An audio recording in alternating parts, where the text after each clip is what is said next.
What happens when a flight crew dripping with condescension tries to remove a woman from a first-class seat she paid for?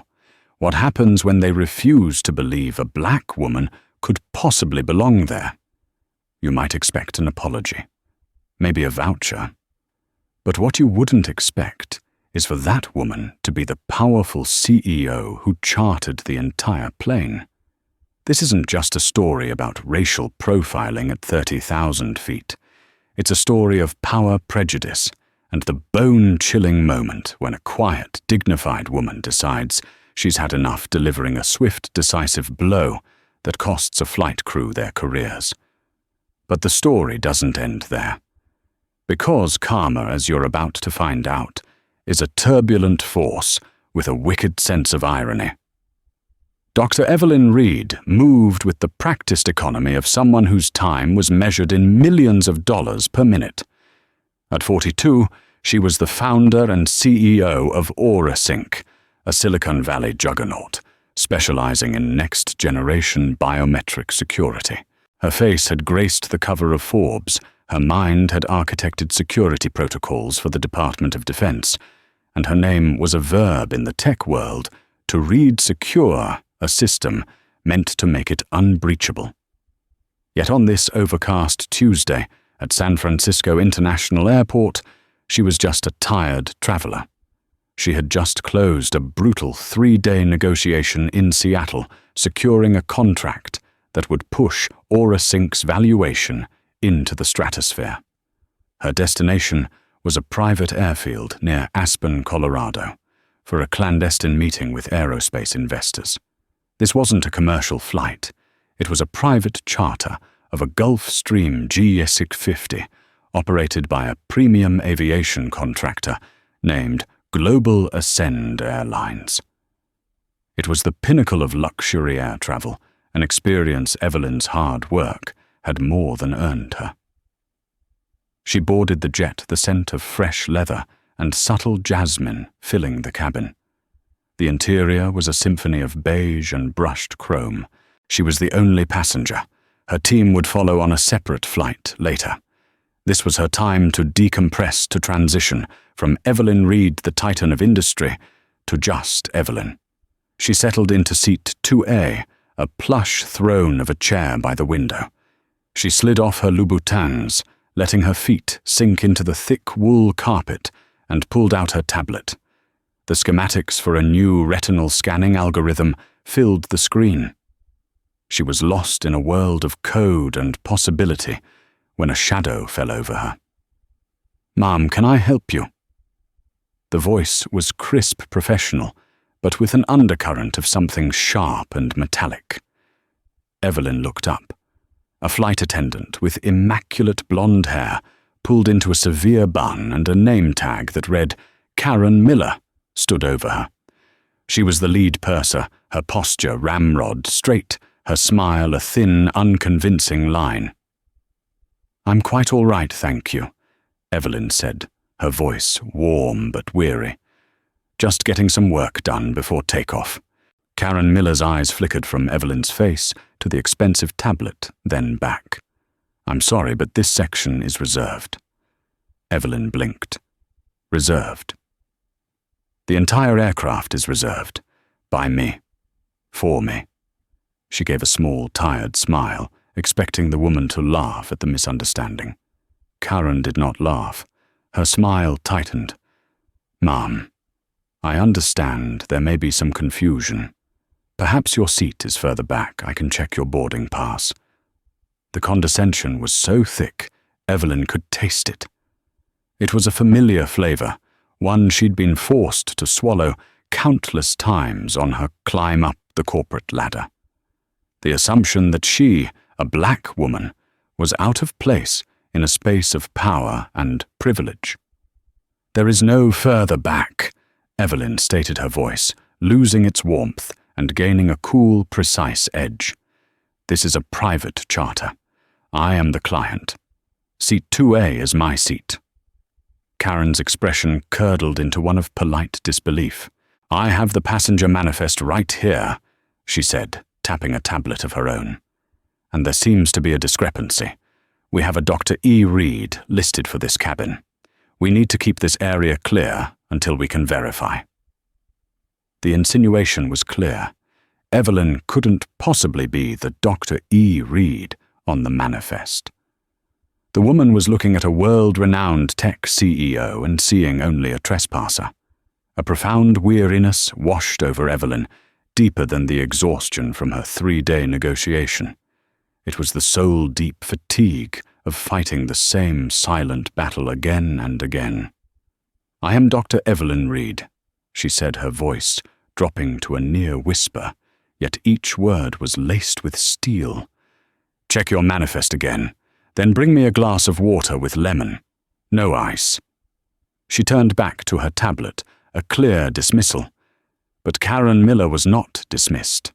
She stood there for a moment, her face flushed with indignation. This passenger was not behaving with the appropriate deference. In her mind, the situation required escalation. She turned on her heel and marched toward the cockpit, her sensible heels clicking with righteous purpose on the cabin floor. Evelyn closed her eyes for a brief second. She felt a familiar storm brewing. Most times, she would let it pass, navigating it with grace and patience. But today, after closing a deal worth more than the entire airline, she was in no mood to be patient. She had paid for privacy, for peace, for a moment of respite. Instead, she was being treated like a stowaway. She didn't know it yet, but Karen Miller was about to make the biggest mistake of her career. And Dr. Evelyn Reed, the architect of unbreachable systems, was about to teach her a lesson in consequences. The low hum of the jet's auxiliary power unit was the only sound for a few moments. Evelyn tried to refocus on the algorithm on her screen, but the purser's challenge had soured the air. It was a classic case of what she privately called cognitive dissonance in the face of black success. People's brains short-circuited when reality didn't match their ingrained biases. A black woman in a hoodie couldn't be a Harvard graduate. A black man in a vintage car couldn't possibly own it. And a black woman in a first-class seat on a private jet must be in the wrong place. Her thoughts were interrupted by the return of Karen Miller, who was now flanked by a nervous-looking junior flight attendant and a man in a crisp pilot's uniform, his jacket adorned with 4 gold stripes. This was the captain. "Ma'am," the captain began, his voice a deep baritone that was meant to convey unquestionable authority. His name tag read, David Evans. "I'm Captain Evans. My purser informs me there's some confusion about your seating." Evelyn slowly placed her tablet on the empty seat beside her. She folded her hands in her lap, her posture relaxed, but her eyes sharp and focused. She looked directly at the captain, ignoring Karen, who was hovering behind him, with a look of vindicated triumph. "Captain Evans, there is no confusion on my part," Evelyn said calmly. "I am Dr. Evelyn Reed. My company AuraSync chartered this aircraft for a flight to Aspen. I am the sole passenger. I chose to sit in seat 2A. The confusion seems to be entirely with your staff." Captain Evans exchanged a glance with Karen. He had been briefed, and the story he got was of a belligerent woman refusing to show a boarding pass and claiming the whole plane was hers. He was trained to de-escalate, but also to maintain crew authority. "I understand, but for security and verification, we just need to see your identification and confirm it against our manifest," he said, trying to sound reasonable. "It's standard procedure. It's standard procedure to challenge a passenger who is already boarded and seated on a private charter." Evelyn countered, a single eyebrow arching. "Or is it standard procedure when the passenger doesn't fit a certain profile?" The captain's face tightened. "This has nothing to do with profiles, ma'am. It's about protocol." "Then your protocol is flawed," Evelyn stated flatly. "But fine." She reached into her Hermes handbag, a beautiful but understated piece of craftsmanship, and retrieved her wallet. She produced her driver's license and her black AuraSync corporate ID card, which featured a high-res photo and her title, Founder and CEO. She held them out. Karen Miller reached for them, but Evelyn's gaze remained fixed on the captain. He took the cards. He looked at the driver's license, Evelyn Reed. He looked at the corporate ID, Dr. Evelyn Reed, CEO. He then looked at his tablet, which Karen was holding up for him.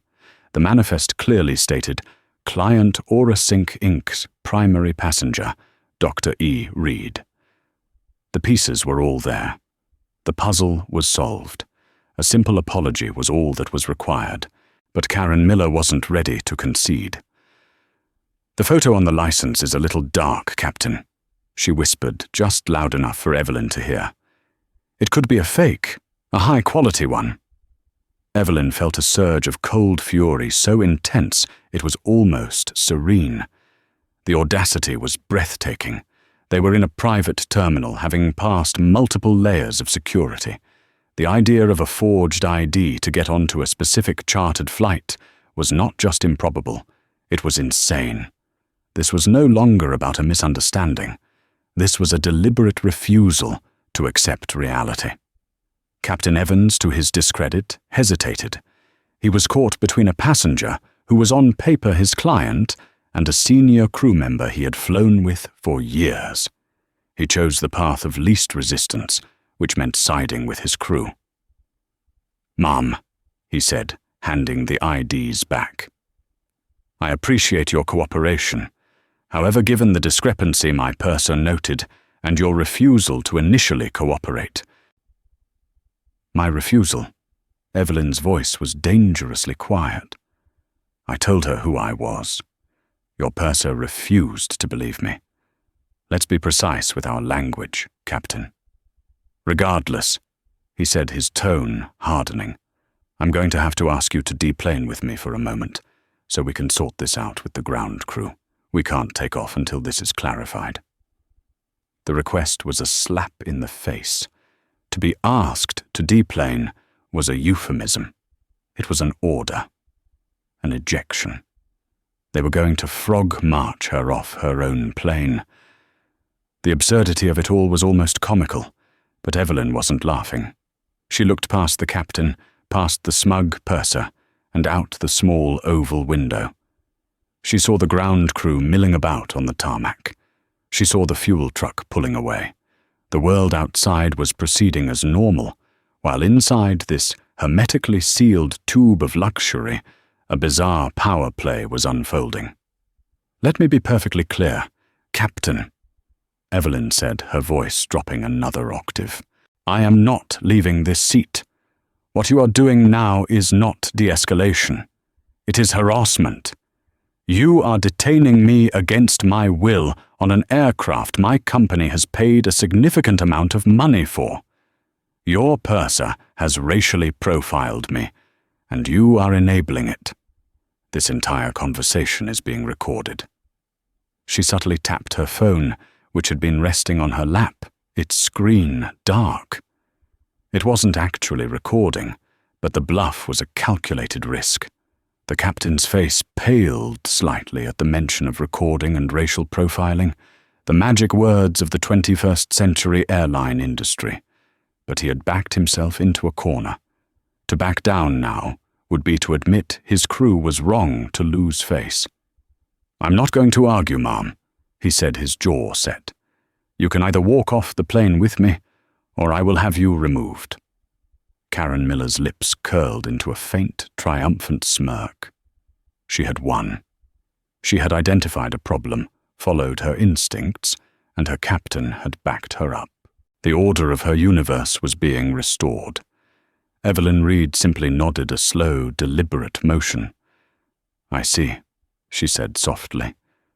"You've made your choice. Then by all means, Captain, do what you feel you have to do." She leaned back in her seat, picked up her tablet, and went back to studying the retinal scan algorithm, her demeanor, one of utter, unshakable calm. She was daring them. She was giving them just enough rope, confident that in the end It was they who would hang from it. Captain Evans was taken aback by her sudden placidity. He had expected shouting hysterics a scene. Instead, he got calm defiance. It was unnerving. He was a man accustomed to command and control, both in the cockpit and in the cabin. This woman was an anomaly, a variable he couldn't account for. "Fine," he clipped, turning to Karen. "Get Mark on the radio. Tell him we have a non-compliant passenger who needs to be removed. Possible security risk." The term security risk was the nuclear option. It was a label that once applied was nearly impossible to remove and justified almost any action. Karen's eyes lit up. This was escalating beautifully. She scurried off to the galley to make the call. Evelyn, seemingly absorbed in her work, was actually running 1,000 calculations a second.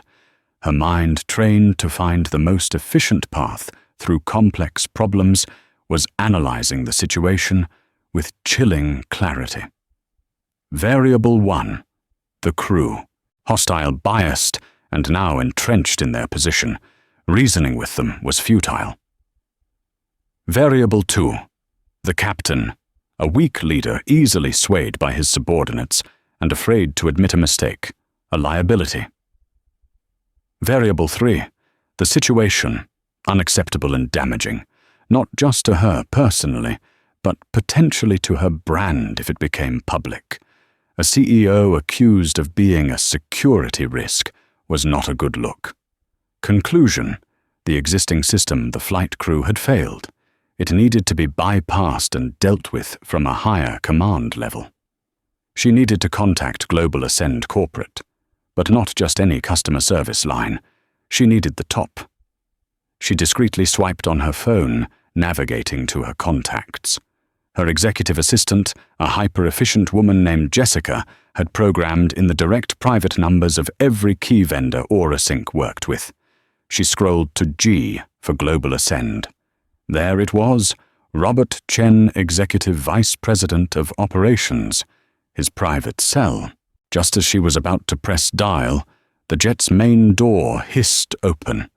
A man in a ground crew uniform with a Global Ascend supervisor badge stepped inside. This was Mark. He was stout with a florid face and an air of beleaguered importance. "Okay, what's the problem here?" he said, trying to project authority. Karen was at his side instantly, whispering, animatedly pointing at Evelyn. "She refuses to show a valid boarding pass. Claims she chartered the plane, won't move from the reserved seat." Mark puffed out his chest and strode over to Evelyn's seat. "Ma'am, you're going to have to come with me." "Now, we can sort this out inside the terminal." Evelyn didn't even look up from her tablet. "And you are?" "Mark, Ground Operations Supervisor," he snapped. "And I'm not asking again. Let's go." This was the final escalation before they put their hands on her. This was the moment of decision. Evelyn held up one perfectly manicured finger, a universal sign for just a moment. Her gaze remained on her tablet. "1 second," she said, her voice devoid of any emotion. "I'm just finishing an email." The sheer, unadulterated audacity of it left Mark and Captain Evans speechless. Karen Miller's face was a mask of thunderous rage.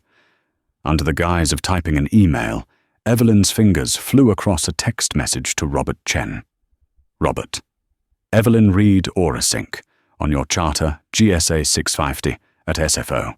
Your flight crew, led by Captain David Evans and purser Karen Miller, is currently attempting to forcibly remove me from the aircraft after accusing me of being a fraudulent passenger.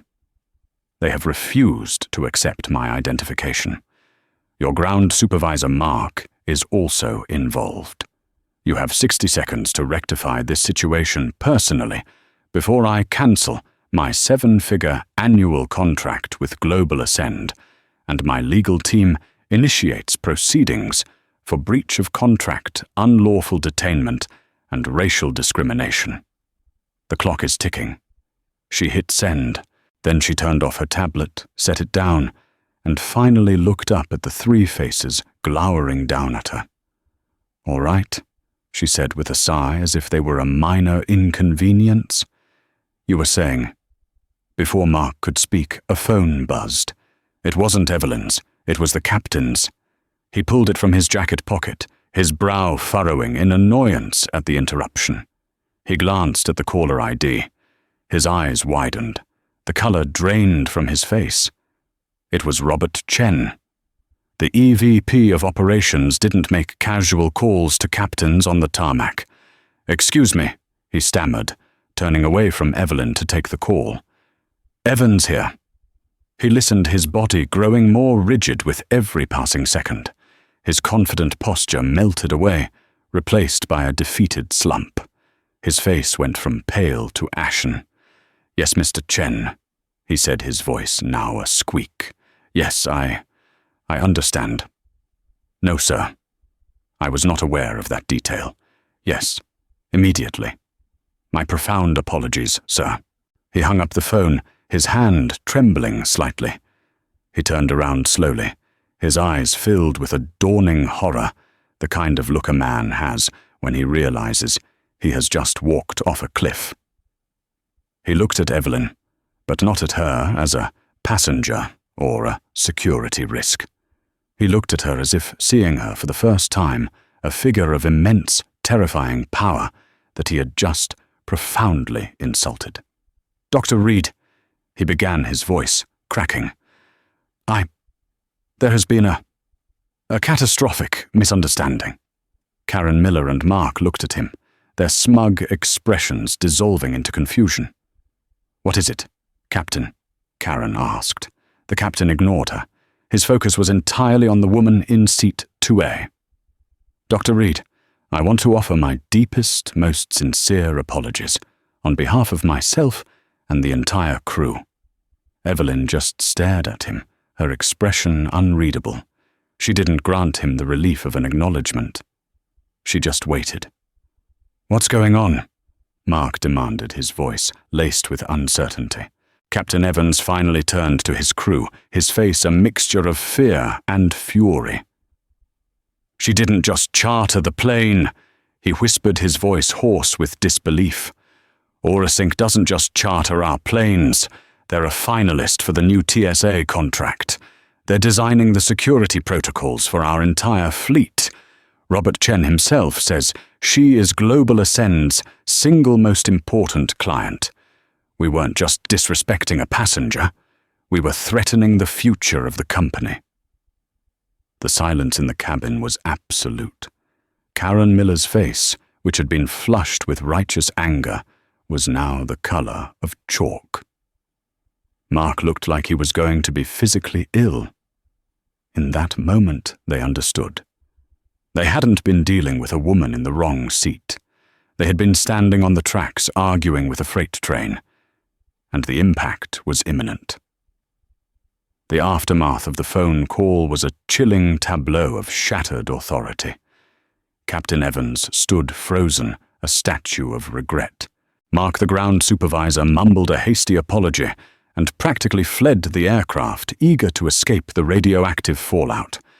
That left Karen Miller and the junior flight attendant, who looked like she wanted the floor to swallow her whole. Karen's mind was scrambling, trying to find a foothold in a world that had just been turned upside down. Her entire sense of order, of protocol, of her own good judgment had been detonated. "Dr. Reed," she began, her voice a strained, unfamiliar thing. "I'm so sorry. I was just trying to follow procedure. I would have never—" Evelyn raised a hand, and the words died in Karen's throat. "You were not following procedure, Ms. Miller," Evelyn said, her voice as cold and clear as a winter morning. "You were following your assumptions, and you were wrong." She turned her gaze to Captain Evans. "Captain, your passenger is waiting for takeoff. Are you going to fly this plane, or would you like Mr. Chen to find a pilot who can—" The question, sharp and direct, broke his paralysis. "Yes, ma'am. Dr. Reed. Right away." He turned to Karen. "Get the cabin secured for takeoff. Now." His voice was a venomous hiss. The camaraderie they shared just moments ago was gone, replaced by the bitter taste of blame. Karen, her face a mess of humiliation and fear, nodded numbly and scurried away to perform her duties. The pre-flight safety announcement, usually delivered with a practiced, cheerful cadence, was spoken by the junior attendant in a shaky, terrified whisper. The Gulfstream G650 taxied to the runway and took off with a powerful, graceful roar. As the plane climbed through the clouds and into the brilliant sunshine, a tense, suffocating silence descended upon the cabin. For Evelyn, it was a 2-hour flight. For Captain Evans and Karen Miller, it was a 2-hour freefall without a parachute. Every tiny sound was magnified: the clink of ice in a glass, the rustle of a magazine page, the soft chime for turbulence. Karen had to continue her duties, but her movements were robotic. She approached Evelyn's seat, once her hands shaking. "Dr. Reed, can I get you anything? Champagne? A meal?" Evelyn didn't look up from her work. "I already made my request," she said softly. "Before all this, a glass of water, with lemon, no ice." The simplicity of the request was more damning than any tirade. It was a reminder of how this all began over the smallest, most basic element of service. Karen practically ran to the galley to fulfill the order. When she returned and placed it on the small table beside Evelyn, her hand was trembling so much that the water sloshed against the side of the glass. Evelyn didn't acknowledge her. She spent the flight working. She finalized a memo, reviewed a budget, and annotated a complex piece of code. On the outside, she was the picture of productivity. But on the inside, a cold, hard decision was crystallizing. This wasn't about revenge. Revenge was messy, emotional. This was about consequences. It was about security. The crew of this aircraft had proven themselves to be a liability. Their judgment was compromised by prejudice. Their decision-making process was fundamentally flawed. In Evelyn's world, a flawed system was not fixed. It was replaced. Her company, AuraSync, didn't just make security software. It built cultures of security. It taught institutions how to identify and neutralize the weakest link. Today she had found a very weak link. Karen Miller's bias, a vulnerability. Captain Evans's weakness, a vulnerability. Their collective failure to verify facts before escalating a critical system failure. A company like Global Ascend, which was vying for government and corporate contracts based on its reputation for safety and discretion, could not afford such vulnerabilities. She was not just Dr. Evelyn Reed, the wronged passenger. She was Dr. Evelyn Reed, the CEO of AuraSync Global Ascend's most important client, and she had a professional obligation to report a security failure. As the plane began its descent into the snow-dusted mountains surrounding Aspen, Captain Evans's voice came over the intercom announcing their imminent arrival. His voice was strained, the standard, cheerful sign-off, conspicuously absent. The Gulfstream landed with a gentle bump. As it taxied towards the private terminal, a small, exclusive building set away from the main airport, Evelyn finally put away her tablet. She slipped her shoes back on and gathered her things. The plane came to a complete stop. The seatbelt sign pinged off. Karen Miller stood by the door, her face pale, her eyes pleading. "Dr. Reed," she whispered as Evelyn approached. I hope. Please." Evelyn walked past her, as if she were invisible. She paused at the top of the stairs where Captain Evans was waiting. He looked like a man on his way to his own execution. "Dr. Reed, again, I cannot express how sorry I am." Evelyn met his gaze. Her expression was not one of anger or triumph. It was one of finality. "Your apology is noted, Captain," she said, "and it is irrelevant." She descended the stairs onto the cold Aspen tarmac, where a black Escalade was waiting. A man in a suit opened the door for her.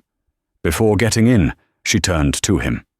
He was the local liaison for Global Ascend, sent to ensure her arrival was seamless. He had a panicked, apologetic look on his face, having clearly been briefed by Robert Chen. "Mr. Davies, I presume?" Evelyn asked. "Yes, Dr. Reed. Welcome to Aspen. On behalf of Global Ascend, I am so terribly sorry for the experience you had." Evelyn cut him off. "The experience was clarifying, Mr. Davies," she said. "Please relay a message to Mr. Chen for me. Inform him that the service contract for the entire flight crew of GSA 650, the pilots, the pursers, everyone is terminated, effective immediately. They are a security liability, and my company will not be serviced by them again. Have a pleasant day." She slid into the heated leather seat of the Escalade without a backward glance. The door closed with a solid, expensive thud. Up in the doorway of the GAG 50, Captain Evans and Karen Miller stood silhouetted against the cabin lights and watched the black SUV pull away. They had just heard their professional death sentence delivered on a freezing tarmac, and there was nothing they could do but watch it drive away into the mountain twilight. The firing was swift and brutal. Robert Chen, the EVP at Global Ascend, had no choice. When a client of Evelyn Reed's magnitude declares a crew a security liability, you don't argue, you comply. Captain Evans, a pilot with 25 years of unblemished service, was grounded pending an investigation that was merely a formality for his termination. Karen Miller and the junior flight attendant were dismissed before the Gulfstream's engines had even cooled. Their careers in high-end aviation were over. For a week there was silence. Evelyn moved on, immersing herself in the high-stakes negotiations in Aspen. The incident on the plane became a distasteful but resolved memory. She had identified a system failure and had it removed. In her world, it was that simple. Problem, solution, move on. But the world outside the boardroom is not an algorithm. It is a chaotic, unpredictable, and often vicious place. It started with a blog post on a fringe aviation website. The headline was incendiary: "Power-tripping tech CEO gets flight crew fired for doing their job." The author, citing an anonymous source from within Global Ascend, told a heavily skewed version of the story. It painted a picture of an arrogant, new money CEO who became enraged when asked for a routine ID check. It claimed Dr. Reed had shouted, "Thrown her weight around," and demanded the crew be fired on a whim. The narrative carefully omitted the racial component, the charter client detail, and the crew's refusal to accept her identification. It framed Karen Miller as a diligent employee and Evelyn as an out-of-control tyrant. The post was a spark thrown into the dry tinder of social media. Within hours, it had been picked up by larger, more mainstream outlets. The story was perfect clickbait. It had a villain, a powerful, wealthy CEO, and a victim, the hard-working flight attendant. The hashtag #JishawCancelOraSync began to trend. Evelyn was in a board meeting presenting the triumphant results of the Aspen deal when her head of PR, a sharp woman named Lena, slid a tablet in front of her. On the screen was a cascade of furious headlines. The Daily Chronicle, Silicon Valley's newest Karen CEO, Evelyn Reed's tarmac tantrum.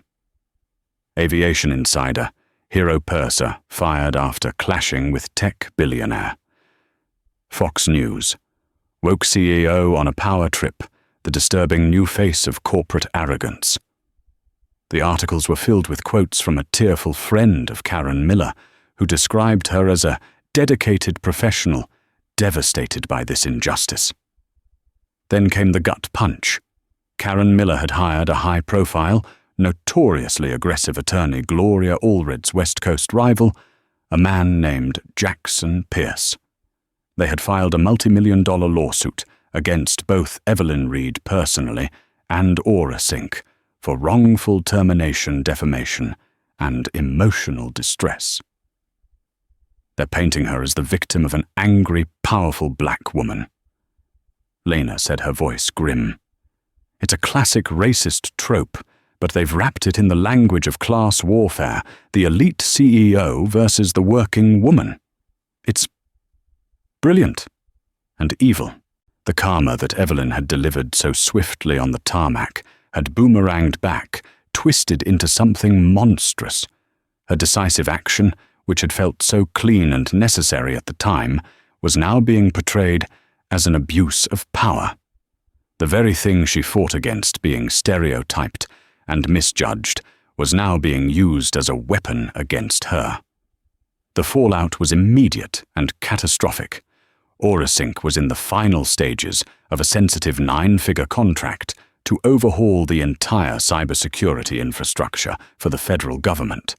The deal was predicated on trust stability and unimpeachable character. Now the company's CEO was embroiled in a messy public scandal. The chairman of the board, a stoic old guard executive named Arthur Vance, called an emergency meeting.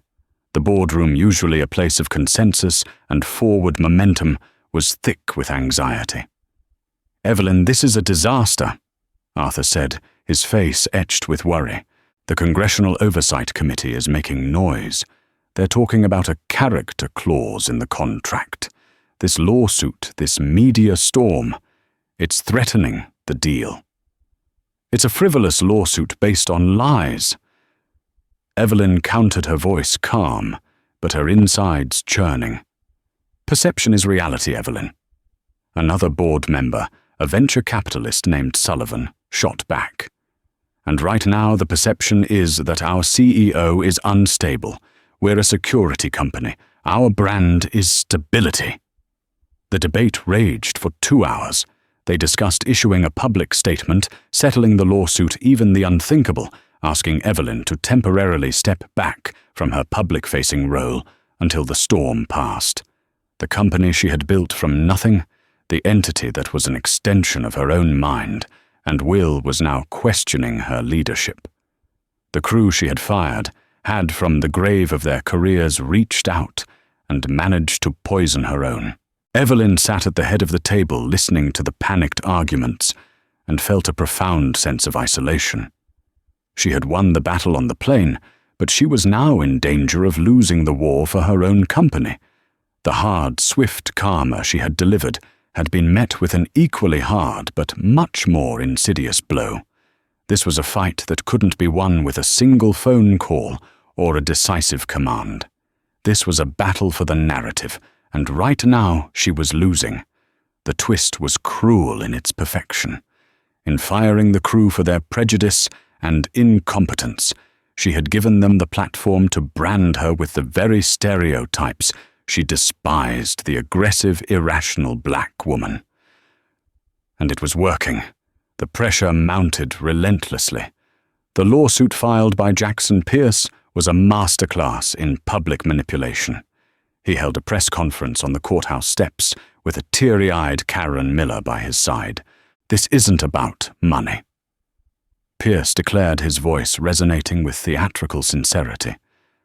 "This is about dignity. It's about a hard-working American woman, Ms. Karen Miller, who was terminated and publicly shamed for simply doing her job, for ensuring the safety of her aircraft. No CEO, no matter how wealthy or powerful, has the right to treat another human being as collateral damage for a bruised ego." The media lapped it up. Karen Miller became a sympathetic figure, a martyr for the working class.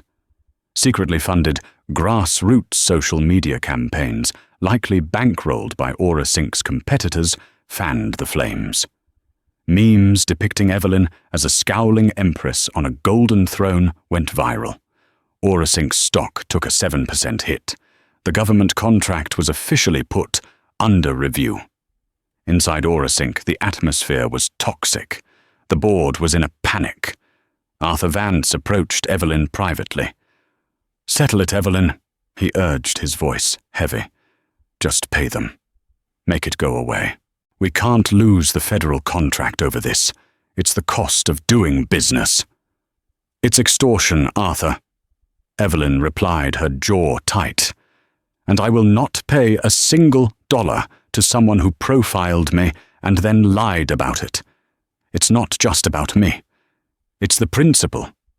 Principals don't pay shareholder dividends," he retorted, his frustration boiling over. "The company you built is at risk."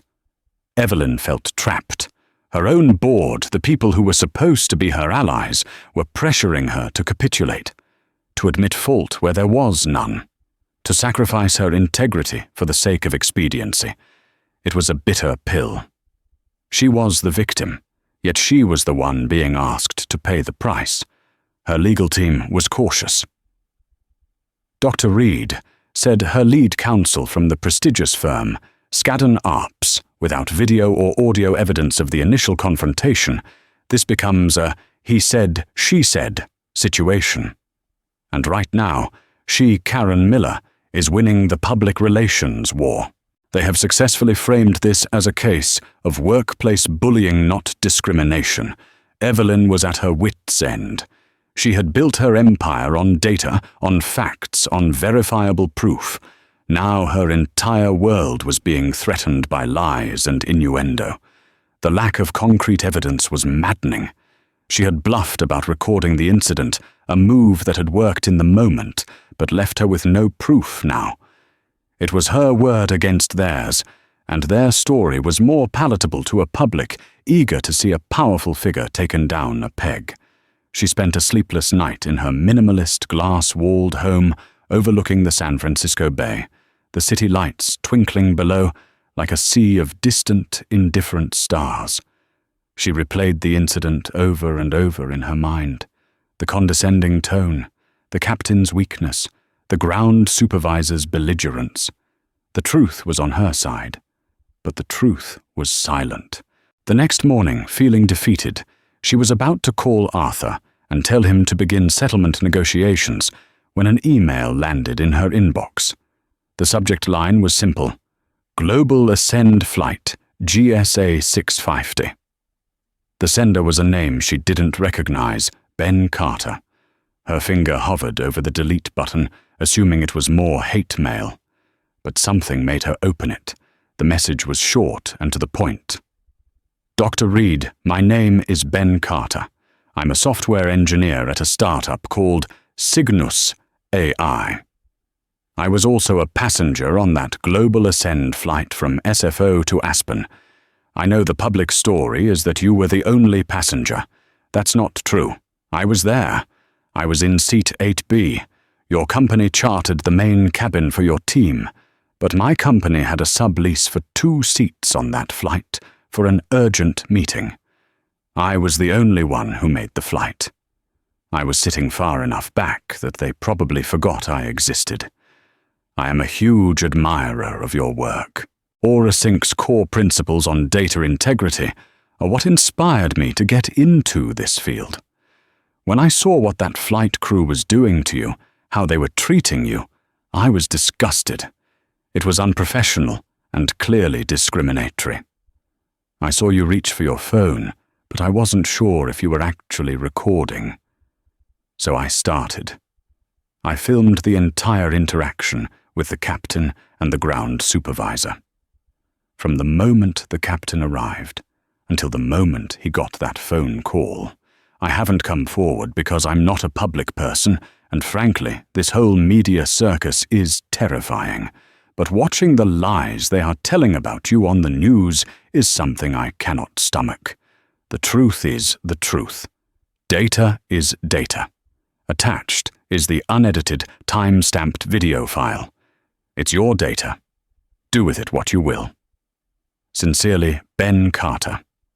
Evelyn's heart hammered against her ribs. She clicked the attachment. A video file downloaded. She double-clicked it. Her screen filled with the familiar beige interior of the Gulfstream cabin, filmed discreetly from a low angle a few rows back. The audio was crystal clear. There it was. Her own calm, steady voice. Karen Miller's condescending whispers about her ID photo being a fake. Captain Evans's ultimatum: you can either walk off the plane with me, or I will have you removed." The ground supervisor's aggressive posturing. It was all there. Every lie they had told was exposed in pristine, high-definition clarity. The video didn't show an angry, power-tripping CEO. It showed a composed, dignified black woman being systematically harassed by a crew that refused to believe she belonged. It was the ghost in the machine, the unexpected variable, the verifiable proof she thought she'd never have. A slow, cold smile spread across Evelyn's face. The settlement talks were off. The retreat was over. This was no longer a defense. It was a counterattack, and she was holding a weapon of mass destruction. The arrival of Ben Carter's email was like a lightning strike in the dead of night, illuminating the entire battlefield.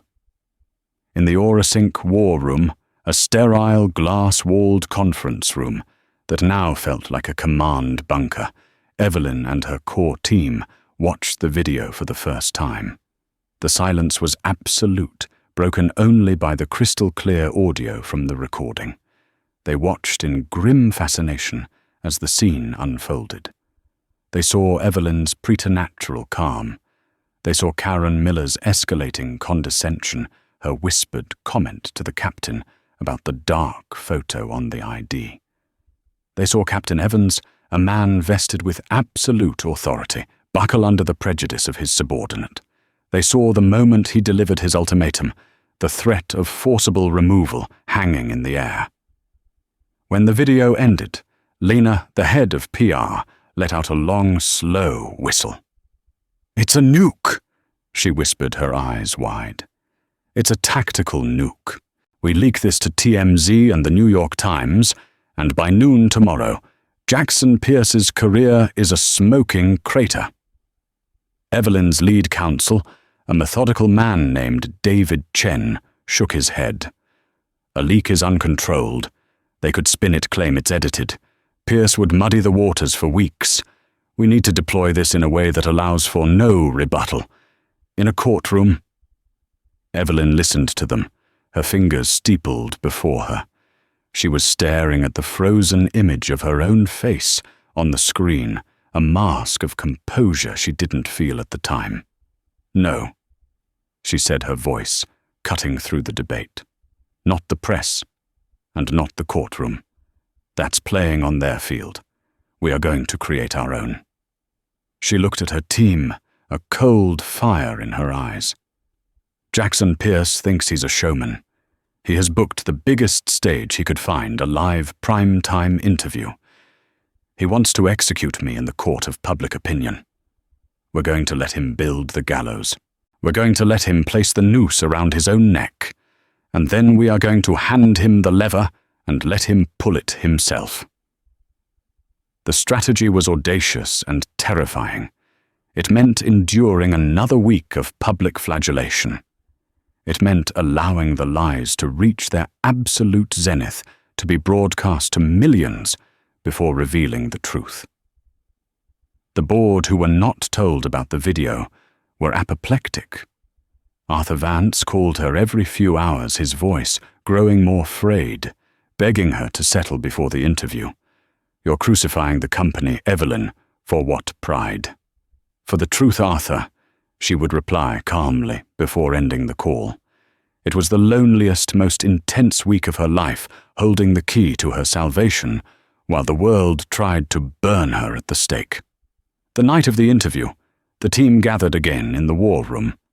On the massive screen that usually displayed stock tickers and server data, the face of news anchor Elise Vance filled the screen. The broadcast began. Jackson Pierce was smug, polished, and utterly confident. Karen Miller, seated beside him, played the role of the fragile victim to perfection. "He's good," Lena admitted grudgingly, watching Pierce spin his web of lies. Karen began to speak, her voice trembling with practiced emotion. "Dr. Reed was explosive. The moment I simply asked to verify her seat, she flew into a rage. She called me incompetent. She screamed that she paid my salary, that she could buy and sell me 1,000 times over." In the war room, Evelyn watched without blinking, her expression unreadable. She felt a strange sense of detachment, as if watching a film about someone else's life. Elise Vance, the anchor, let them talk for 20 minutes, letting them build their case layer by layer, lie by lie. Finally, she leaned forward, her expression hardening almost imperceptibly. "Those are very serious allegations," she said. "To be clear, Ms. Miller, you are stating for the record that Dr. Reed was screaming, acting erratically, and threatening you from the very beginning of the interaction." "Yes, absolutely," Karen said, dabbing a tear from her eye. "It was the most terrifying moment of my career." "I see," Elise said, pausing for dramatic effect. The control room had clearly given her the signal. "Because we have a video from another passenger on the plane. It was sent to us a few days ago, and we have verified its authenticity. It shows the entire exchange with Captain Evans. I think for the sake of clarity, we should all watch it now." The shift in Jackson Pierce's face was a masterpiece of collapsing arrogance. His confident smirk faltered, replaced by a flicker of confusion, then dawning horror. Karen Miller froze her hand halfway to her face with a tissue, her eyes widening in panic. Then the video filled the screen behind them. The entire nation watched in stunned silence.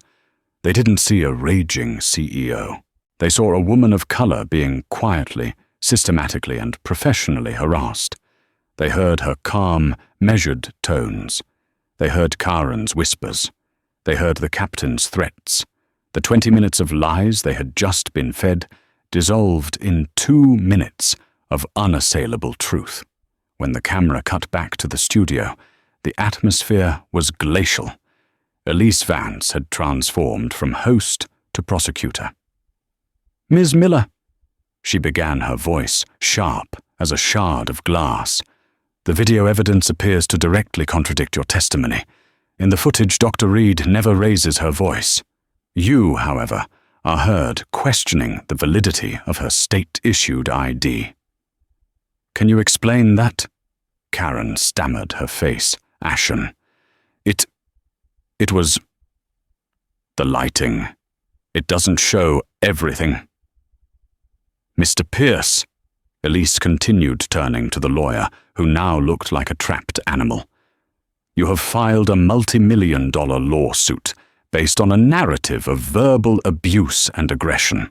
This video shows none of that. On what grounds does your lawsuit now stand?" Pierce tried to recover, blustering about deceptively edited clips and violation of privacy, but his words were hollow. The truth was out. They had been exposed, not just as wrong, but as malicious, calculated liars on a national stage. The interview was cut short. The broadcast ended, but the shockwave had just begun. The internet exploded. The reversal was instantaneous and brutal. Justice for Karen was replaced by Sandra Karen the liar, and Exen I stand with Reed. Ben Carter's name was leaked, and he became a folk hero, the quiet engineer who slew a giant with a simple video file. The next morning, the consequences rained down. The lawsuit was withdrawn with a humiliating one-sentence statement from Pierce's office. He was later seen leaving his own firm, his reputation in tatters. The chairman of Aura Sync, Arthur Vance, called Evelyn. He didn't bluster or argue. He simply said, "I am so sorry, Evelyn. I was wrong. We are lucky to have you." Global Ascend went into a full-blown corporate meltdown. Their stock plunged.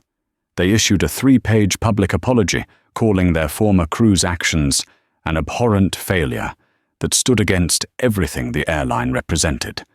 They announced the termination of every executive connected to the incident and publicly donated $10 million to a charity of Dr. Reed's choice. And Karen Miller, who had sought the spotlight as a victim, now found it as a villain. Paparazzi camped outside her home. Job offers were rescinded. She had gambled on a lie and had lost everything. A week later, Evelyn sat in a quiet cafe in Palo Alto with Ben Carter. He was shy, unassuming, and utterly brilliant. "I just did what I thought was right," he said, stirring his coffee. "Data shouldn't be manipulated. The truth should be the truth."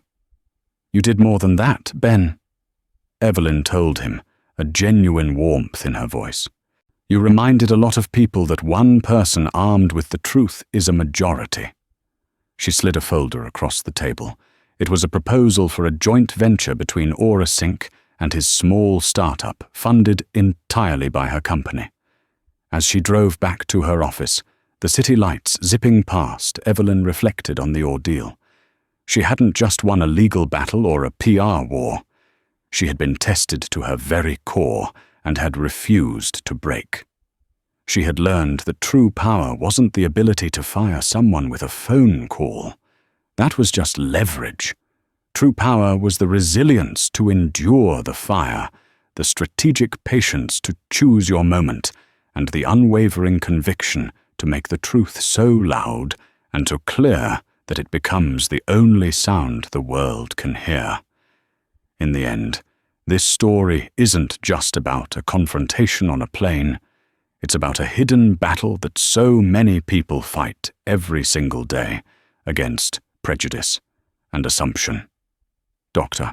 Evelyn Reed had the power and the resources to fight back in a way most can't, but her victory is a victory for anyone who has ever been judged by the color of their skin instead of the content of their character.